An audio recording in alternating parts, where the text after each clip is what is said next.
महाराष्ट्र विधानसभा चुनाव 2024 से ठीक पहले एक बड़े कैसकांड ने पूरे राजनीतिक गलियारों में भूचाल ला दिया है। बीजेपी, कांग्रेस और एनसीपी एक दूसरे पर आरोप प्रत्यारोप लगा रही हैं। ये मुद्दा क्या है और इसमें कौन कौन घिरा हुआ है? और सबसे बड़ा सवाल जिसका जिक्र बार बार किया जा रहा है, बिग पीपल, यानी कौन है वो बड़ा आदमी जो करा रहा सारा खेल। आइए जानते हैं इस खास रिपोर्ट में। कैश कांड का खुलासा। आपको बता दें, इस कैश कांड ने तब जोर पकड़ा जब चुनाव से एक दिन पहले बीजेपी के नेता विनोद तावड़े पर पैसे बांटने का आरोप लगा। साथ ही छापेमारी में भारी मात्रा में कैश बरामद हुआ। इसके बाद राजनीतिक आरोपों की बाढ़ आ गई। बीजेपी ने कांग्रेस और एनसीपी नेताओं पर गंभीर आरोप लगाए। सबसे पहले बताते हैं बीजेपी ने क्या आरोप लगाए।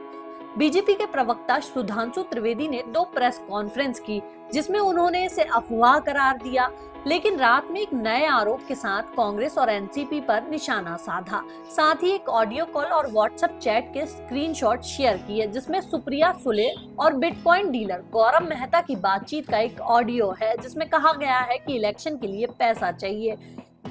इसमें कांग्रेस के नाना पटोले और एनसीपी की सुप्रिया सुले का नाम लिया गया है। साथ ही सवाल किया, ये बड़े लोग कौन हैं जिसका जिक्र ऑडियो में किया गया? क्या नाना पटोले और सुप्रिया सुले का इस मामले में कोई संबंध है?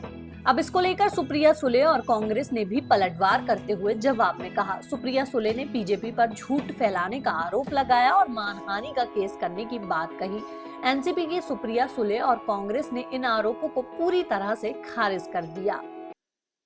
Facts have come to the light, which is exposing the true face of Mahavikas Aghadi bit by bit. And for this bit by bit exposure, bites are also available.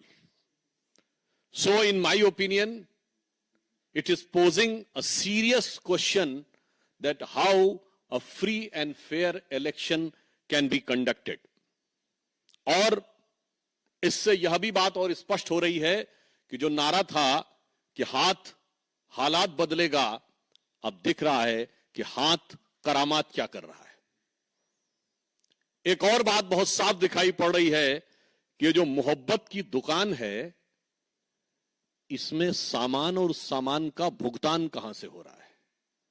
आज देश की जनता के सामने एक गंभीर प्रश्न आया है कि कहीं ऐसा तो नहीं कि इस मोहब्बत की दुकान के सामान का भुगतान 7 समुंदर पार से हो रहा हो। जिस प्रकार के तथ्य मीडिया में आए हैं, न्यूज एजेंसीज के द्वारा जिस प्रकार कुछ लोगों का इंटरव्यू, जिसमें कि पूर्व अधिकारी भी हैं, जिस प्रकार की बातें बताई गई हैं, वो लोकतंत्र के लिए बहुत चिंताजनक है। और उससे इस प्रकार के संकेत मिलते हैं कि इस मोहब्बत की दुकान का सामान कहीं दुबई से तो नहीं आ रहा था। और इसलिए इतना ही नहीं, उसमें यह सब भी बताया जा रहा है कि आप आश्वस्त रहिए, हमारी वो सरकार जो कि आने वाली नहीं, वो आएगी तो हम इंक्वायरी भी टैकल कर लेंगे। से 5 सवाल पूछना चाहते हैं। सबसे पहले वो ये बताएं कि जो इस वीडियो क्लिप में और ऑडियो क्लिप में दिखाई पड़ रहा है, क्या कांग्रेस पार्टी अथवा उनके किसी भी नेता, जो यहां पर नाना पटोले जी और सुप्रिया सुले जी के बारे में दावा किया गया है, क्या वो बिटकॉइन के किसी भी ट्रांजैक्शन में इन्वॉल्व हैं या नहीं? और यदि हैं तो वो लीगल ट्रांजैक्शन है या वो इलीगल ट्रांजैक्शन में भी इन्वॉल्व है? पॉइंट नंबर 1, पहले उनको आके साफ साफ जवाब देना चाहिए, क्या वो बिटकॉइन के किसी भी ट्रांजैक्शन से उनका कोई लेना देना है, हां या ना? उन्हें सीधे आकर यह बात कहना चाहिए। दूसरा, इसमें जिस डीलर की बात आई है, जिसमें वो गौरव मेहता की बात कर रहे हैं और एक मिस्टर गुप्ता का उल्लेख, जिसमें डीलर के अनुसार वो सुप्रिया जी की आवाज में बोला जा रहा है, तो यह साफ साफ हम पूछना चाहते हैं। दूसरा प्रश्न कि यह बताइए कि क्या गौरव मेहता और इस गुप्ता नामक व्यक्ति से आपका कोई संबंध है या नहीं? साफ जवाब दीजिए। संपर्क कभी हुआ है या नहीं? और किसी प्रकार की वार्तालाप हुई है या नहीं?